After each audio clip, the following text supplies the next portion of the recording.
हम जीवन भर संघर्ष किए या जीवन भर संघर्ष करने की तैयारी में हैं, पढ़ रहे हैं, नौकरी प्राप्त करने की चेष्टा कर रहे हैं, नौकरी कर रहे हैं, उसका सबसे मुख्य उद्देश्य है अपने बाल बच्चों की सुरक्षा और बाकी जो समाज की सुरक्षा या राष्ट्र की सुरक्षा है, ये जन सामान्य का विषय नहीं है। ये कुछ विशिष्ट जीन वाले व्यक्ति सब दिन समाज में पैदा हुए हैं जो अपने लिए सोचने के साथ साथ समाज या देश के लिए भी सोचते हैं। कुछ ऐसे भी जीन वाले व्यक्ति हुए हैं जिन्होंने अपने लिए कुछ सोचा ही नहीं, वो देश के लिए, समाज के लिए, पृथ्वी के लिए, जीवों के लिए वो सोचते रहे।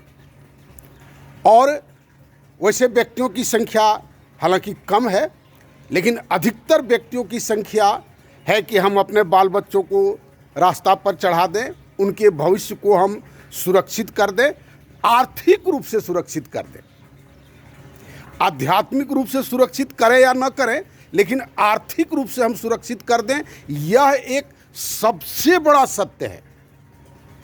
आप जितने साधु संत जो दिखाई पड़ते हैं आपको टीवी पर, उनका जाकर के आप रईसी आप देखिए, उनका आर्थिक संपदा आप देखिए, उनका प्रवचन करने का फी आप देखिए, सब आपको दिखाई पड़ेगा। लगभग आदमी का यही उद्देश्य होता है। और जीवन भर संघर्ष करके अपने बाल बच्चों को हम किसके भरोसे छोड़ के जाएंगे? समाज के भरोसे या राष्ट्र के भरोसे?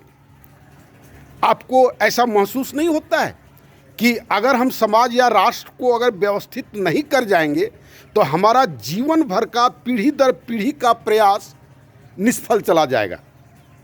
जाएंगे दवाई की दुकान में, एगो कफ सिरप अपने बच्चों के लिए ला करके जाएंगे, अब पिलाए और बच्चा ख़त्म हो गया। एक ही बच्चा था मेरा या किसी का भी, आप सुने ही होंगे कफ सिरप के कारण कितने बच्चों का मौत हो गया।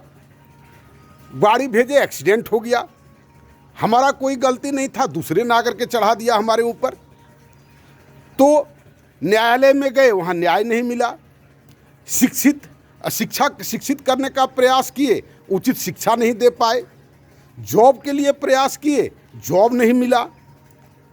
वैसे समाज में आप अपने बाल बच्चों को छोड़ करके क्या निश्चिंत होकर के आप मर पाएंगे? ये शरीर छोड़ पाएंगे आप? ये सोचने की बात है। कौन कर देगा? क्या इन सब चीज़ों के लिए ईश्वर पर भरोसा करके छोड़ देना ये उत्तरदायित्वहीनता नहीं है?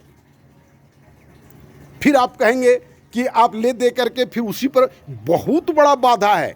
ये जो ईश्वर की जो संकल्पना है, ये मनुष्य को बहुत उत्तरदायित्वहीन बना दिया है। सारा दायित्व ईश्वर पर सौंप दिए। जो करेंगे वही मालिक हैं, वही सब कुछ करने वाले हैं। तो वही सब कुछ करने वाले हैं तो हम कर्म फिर करते क्यों हैं? कर्म अगर करते हैं और संसारिक आदमी की तरह सोचते हैं, हमें संसार में रहना है, तो सबसे पहले संसार को व्यवस्थित करना एकदम मस्ट है।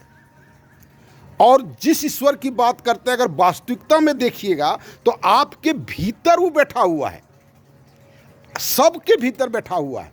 किसी धर्म ने नहीं कहा है कि यहाँ पर ईश्वर है, वहाँ पर ईश्वर है। सभी धर्मों ने कहा है कि आपके भीतर ईश्वर है। आप पहले निश्चिंत तो हो। आपकी चिंता सुबह से उठ करके किन बातों की चिंता रहती है? आप देखें, बुढ़ापे में जो ईश्वर की चिंता करते हैं वह भी तभी करते हैं जबकि वह आर्थिक रूप से निश्चिंत है। बाल बच्चा लाइन पर आ गया है, सब कोई अपना कमा रहा है, खा रहा है, जी रहा है, तब फिर वो ईश्वर की कामना उनके मन में आती है। नहीं तो जीवन के अंतिम सांस तक बेचारा वही अर्थ की ही चिंता करते रहता है। तो इन सब बातों को आप सोचें और आप मेरा सोशल सिस्टम को देखें। माय न्यू सोशल सिस्टम इसी चैनल में है। और इतना तो कर सकते हैं, कम से कम 2 लाइन तो कमेंट पर लिख सकते हैं ना, क्योंकि कमेंट लिखने से हम देखते हैं कि व्यू बढ़ता है और एक मदद होगा। एक मैंने कह सकते हैं कि हम आर्थिक नहीं मदद कर सकते हैं, समय का मदद नहीं कर सकते हैं, लेकिन 2 सेंटेंस ज़रूर लिख सकते हैं। पढ़े लिखे लोगों के बीच ये जाता है ये वीडियो, तो ज़रूर उसको लिखें और मेरे साथ यथासंभव जो सहयोग कर सकते हैं आप करें। धन्यवाद।